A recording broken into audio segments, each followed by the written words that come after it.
ফকির বাচ্চা ফকির, তুই ফঙ্গু তাহলে ভালোই কেমনে?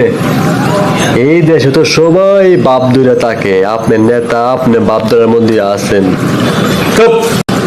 নেতা রেট চেক লাগলে কোন বিকালের মধ্যে লোকজন জোগাড় করি, টাকা কিন্তু ক্যাশ লাগবো, তা না হলে কিন্তু আপনার হাতে মাটি ধরাই দিমু।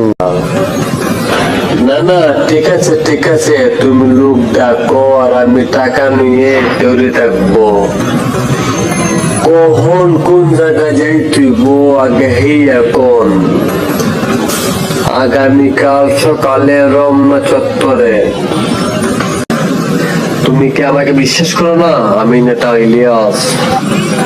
আরে কেমনে কই, আপনাদের মতো নেতাদের বিশ্বাস নাই। ইলেকশনের আগে কোন এক কথা আর ইলেকশনের পরে কোন আরেক কথা।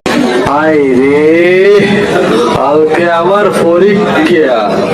আয় রে, পড়ার ঘরের পড়া দেখছই না, আমি রেস্টুরেন্ট আইসি খাইতাম, এরপরেও আমায় ফোনের উপরে ফোন দিতাম, বাড়ির বলে গিয়ে অপরাধ বইতাম।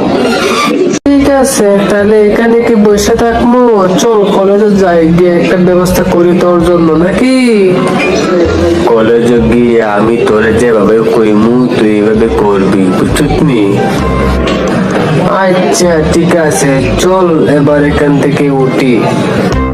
কিরে বন্ধু, ক্লাসে কি সকাল সকাল চলে আসলাম নাকি? দেখ তো কয়টা বাজে।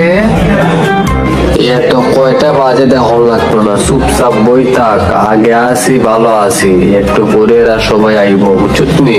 বই থাক। ফকির বাচ্চা ফকির, তুই ফঙ্গু তাহলে ভালোই কেমনে? এই দেশে তো সবাই বাপ ধরে থাকে, আপনার নেতা আপনি বাপ ধরার মধ্যে আছেন। নেতা রেট চেক লাগলে কোন বিকালের মধ্যে লোকজন জোগাড় করি, টাকা কিন্তু ক্যাশ লাগবো, তা না হলে কিন্তু আপনার হাতে মাটি ধরাই দিমু। তুমি কি আমাকে বিশ্বাস করো না? আমি নেতা ইলিয়াস। আরে কেমনে কই, আপনাদের মতো নেতাদের বিশ্বাস নাই। ইলেকশনের আগে কোন এক কথা আর ইলেকশনের পরে কোন আরেক কথা। না না, ঠিক আছে ঠিক আছে, তুমি লোক ডাকো আর আমি টাকা নিয়ে তৈরি থাকবো। কখন কোন জায়গায় যাই তুইব আগে হেইয়া কোন? আগামীকাল সকালে রমনা চত্বরে। বিস্তর ভাই, সালাম আলাইকুম। ওয়ালাইকুম আসসালাম। শুন, কাল সকালে গাবতলী, সায়দাবাদ, মিরপুর সদরঘাট থেকে 5,000 লোক আনতে হইব, ঠিক আছে? ওকে বস।